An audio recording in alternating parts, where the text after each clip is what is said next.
கர்த்தருடைய பரிசுத்த நாமத்துக்கு மகிமை உண்டாகட்டும்.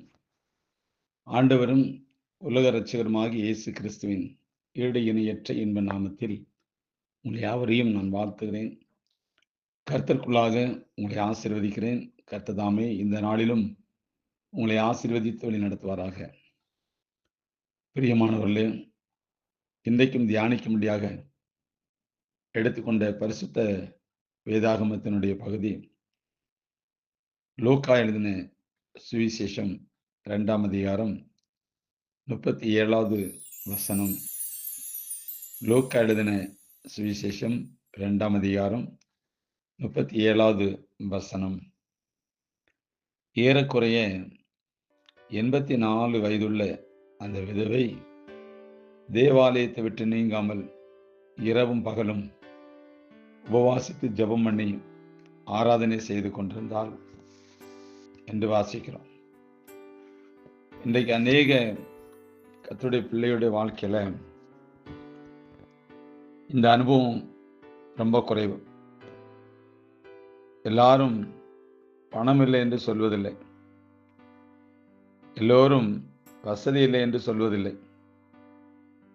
ஆனால் எந்த ஒரு மனிதனும் இல்லை என்று சொல்லும் ஒரு விஷயம் உண்டு. அதுதான் நேரம். நேரம் இல்லை என்று சொல்லுகின்றவர்களின் சத்தம் இன்றைக்கு எந்த திசையில் திரும்பினாலும் கிடைக்கும். அப்படி என்றால் நேரம் என்பதுதான் எல்லோருக்குமே மதிப்பிற்குரியதாகவும் இல்லாத விஷயமாகவும் உள்ளது. சிலர் பணத்தை கேட்டால் தருவார்கள், ஆனால் 10 நிமிடம் நம்மோடு செலவிட மாட்டார்கள். ஏனென்றால் நேரம் மிக மிக அவர்களுக்கு மதிப்புடையது. அப்படிதான் அதை சொல்ல முடியும். அவங்க நேரத்தை தேவ சமூகத்திலேயோ வேத வாசிப்பிலேயோ ஜெபிப்பதிலேயோ கர்த்தரை பாடி துதிப்பதிலேயோ ஒரு தேவ மனுஷனோடு பேசுவதிலேயோ செலவழிக்க மாட்டார்கள். அப்படி என்றால் இந்த மதிப்புக்குரிய நேரத்தை தான் நாம் முதலாவது தேவனுக்கு கொடுக்க முன்வர வேண்டும். இங்கேதான் அநேகருக்கு பிரச்சனை. எனக்கு பலமுறை காணிக்க தந்த ஒரு சகோதரர் ஒரு நாள் முகம் சிவக்க சிவக்க என்னோடு பேசி வருத்தப்பட்டார். அன்று ஞாயிறு ஆராதனையில் நான் 10 நிமிடம் அதிகம் பேசிவிட்டேன். அவருடைய பொன்னான நேரங்களில் 10 நிமிடம் வீணாய் போய்விட்டதே என்று அவர் உணர்ந்து வருத்தப்பட்டார். பிரசங்கத்தில் கூட அவங்க நேரத்தை 10 நிமிஷம் நான் எடுத்ததாக வருத்தப்படுகிறார். எப்படிப்பட்ட இறுதியும் பாருங்க. தாராளமாக காணிக்க தருகின்ற பலர் உண்டு,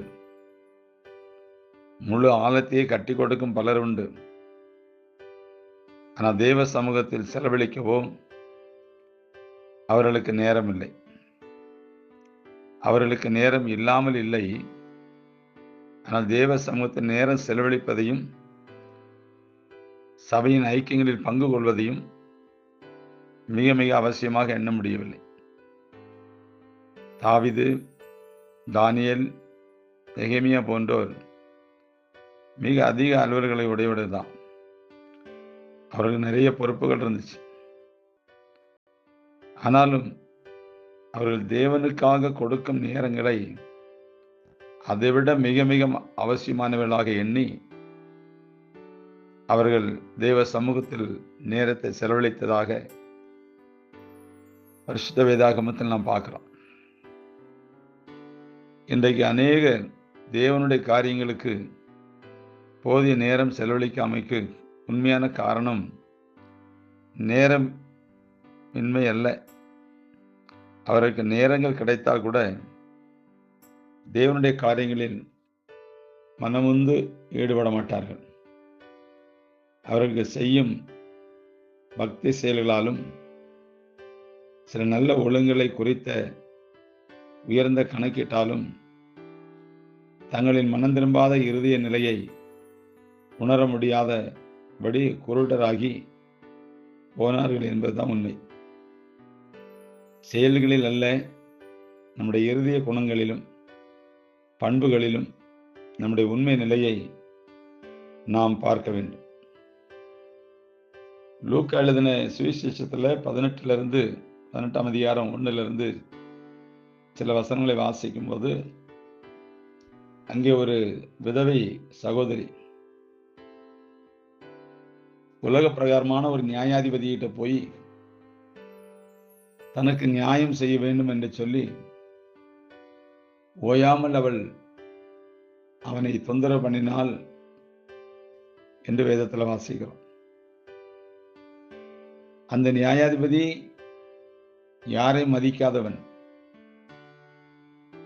அப்படிப்பட்ட நியாயாதிபதி உள்ளத்துல அவன் சொல்லுகிறான், இந்த சகோதரி என்னை ஓயாமல் தொந்தரவு பண்றபடினால் நான் அவளுக்கு நியாயம் செய்ய வேண்டும் என்று அவன் சொல்வதாக ஆண்டவராக இயேசு கிறிஸ்து ஒரு ஓமையை சொல்லுகிறார். அப்படிப்பட்ட விஷயத்தை நியாயாதிபதி நியாயம் செய்யும் போது என்னிடத்தில் வருகிற உங்களுக்கு நான் செய்யாமல் இருப்பேனோ அப்படின்னு சொல்லி கர்த்தர் சொல்றார். மனுஷருக்கு நேரம் இல்லைன்னு சொல்லியே நேரம் காலத்தை எல்லாவற்றையும் மொபைல்ல செலவழிக்கிறான். இன்னைக்கு அவனுடைய நேரத்தை அதிகமா செலவிடப்படுகிற ஒரு காரியம் எதுன்னா அது மொபைல் தான். அப்பப்போ மொபைலை நோண்டி பார்க்கறான், அப்பப்போ மொபைல் ஆன் பண்றான். அன்பார்ந்தவர்களே, கர்த்தருடைய சமூகத்தில் நேரம் செலவழிப்பது ஆசீர்வாதம். ஆனால் வீணான நேரங்களை எதற்கெல்லாமோ மனுஷன் செலவழிக்கிறான். நான் சில பேர்கிட்ட கேட்பேன், தம்பி இன்னைக்கு காலையில் ஜெபம் பண்ணீங்களா, வேதம் வாசித்தீங்களா அப்படின்னு கேட்டால் நேரம் இல்லை, லேட்டாக எழுந்திரிச்சான். நேரம் இல்லை. எல்லா மனிதனும் எல்லா மனுஷர்களும் சொல்லக்கூடிய ஒரு வார்த்தை இன்றைக்கு நேரம் இல்லை. மற்ற எல்லா காரியங்களுக்கும் நேரம் இருக்குது. இரவும் பகலுமாக மற்ற எல்லா அலுவல்களில் அவனுக்கு நேரம் இருக்கு. ஆனால் தன்னை உண்டாக்குன, தன்னை உருவாக்குன, தன்னை இந்த பூமிக்கு அனுப்பின பரலோக பிதாவின் சமூகத்தில் வருவதற்கு நேரம் இல்லை. நேரம் இல்லை. ஆமாங்க, இன்னைக்கு அப்படிதான் இருக்கு உலகத்துல. ஏமா போன் பண்ணல அப்படின்னு கேட்டா நேரமே இல்லை. இன்னைக்கு அப்படிதான் பிள்ளைகள் பதில் சொல்லுது. அதே இடத்துல கணவனை பார்த்து மனைவி கேட்டா ஏங்க போன் பண்ணலன்னா நேரம் இல்லை. நேரம் எங்கதான் போச்சு? ஒரு கேள்விக்குறியாகவே கடைசி காலம் இருக்கு. அதனால் அன்பார்ந்தவர்களே, இந்த வார்த்தை கேட்கிற நீங்கள் யாராய் இருந்தாலும் உங்கள் நேரத்தை, குறிப்பிட்ட நேரத்தை தேவ சமூகத்தில் நீங்கள் செலவழிங்கள். முதலாவது அந்த நேரத்தை தந்தவருக்கு மதிப்பு கொடுங்க தான் சொல்ல போறேன். ஒரு நாள் பிறப்பதே மனுஷன் அறியான். அடுத்த 1 மணி நேரம் வரப்போறது அவனுக்கு தெரியாது. அந்த நேரத்தை தருகிற தேவனுக்கு முன்பாக தேவனுக்குரிய தசம பாகத்தை கொடுத்தாலும் ஒரு நாளைக்கு 24 மணி நேரம், 24 மணி நேரத்தில் 2 மணி நேரம் 40 நிமிஷம் தசம பாகம் கொடுக்கணும். அப்படின்னா அவன் தேவ சமூகத்தில் கழிக்கணும். அவருக்காக கொடுக்கணும், அவர் வேலைக்காக, அவர் ஊழியத்துக்காக, அவரிடத்துல சேருவதற்காக. அதையும் மனுஷன் வஞ்சிக்கிறான். அதையும் சில மனுஷன் வஞ்சிக்கிறான். அப்படிதான் இன்னைக்கு உலகம் போய்கிட்டு இருக்கு. அதனால பிரியமானவர்களே, நேரத்தை கொடுத்தவருக்கு முன்பாக நீங்கள் நியாயம் தீர்க்கப்படாதபடிக்கு, அப்படின்னா இப்ப இல்லை, நியாய தீர்ப்பு காலத்துல உனக்கு கொடுத்த நேரத்துல, காலத்துல, வருஷத்துல நீ என்ன செய்த, என் சமூகத்துல எனக்கு என்ன செய்த, அப்படின்னு ஒரு கேள்வியை கர்த்தர் எழுப்பினால் அதற்கு பதில் கொடுக்கணும். பிள்ளை பார்க்குற நேரம் சரியா போச்சு, ஸ்கூலுக்கு போகிறதுலேயே சரியா போச்சு, சமையல் பண்ணுறதுலே சரியா போச்சு, ஊர் சோவாரத்தில் சரியா போச்சு. இப்படிலாம் நேரத்தை கழிக்கிறீங்க. தேவ சமூகத்தில் தினசரி ஒரு 2 மணி நேரம் 40 நிமிஷம் எப்படியாவது நீங்கள் கழித்து பாருங்கள். உங்கள் வாழ்க்கை ஆசீர்வாதமாக இருக்கும், சமாதானமாக இருக்கும், சந்தோஷமாக இருக்கும். உங்கள் நேரத்தை திருடுகிறவனுக்கு நீங்கள் இடம் கொடாதீர்கள். உங்கள் நேரத்தை திருடுகிறவனுக்கு நீங்கள் இடம் கொடாதீர்கள். அதில் கவனமாக இருக்கும். பார்வோன் இஸ்ரவேலின் ஜனங்களுடைய நேரத்தெல்லாம் திருடினான். அந்த கர்த்தர் அதை கவனித்து பார்த்து விடுதலை கொடுத்தார். வனாந்திர மார்க்கமாய் பிரயாணம் பண்ணி சமாதானத்தோட கானானுக்கு போக முடியாது கர்த்தர் அனுக்கிரகம் செய்தார்.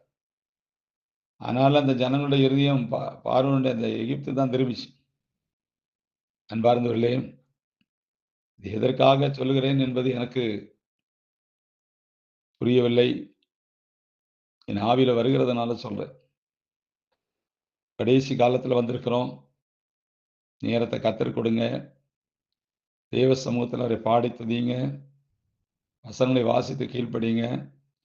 ஜெபித்து கர்த்தருடைய சமூகத்தில் ஒப்பு கொடுத்து சமாதானத்தோட உலக வாழ்க்கையில கடைசி பரிந்து போக ஆயத்தமாகுங்கள். கர்த்தர் உங்களை ஆசீர்வதிப்பார். God bless you.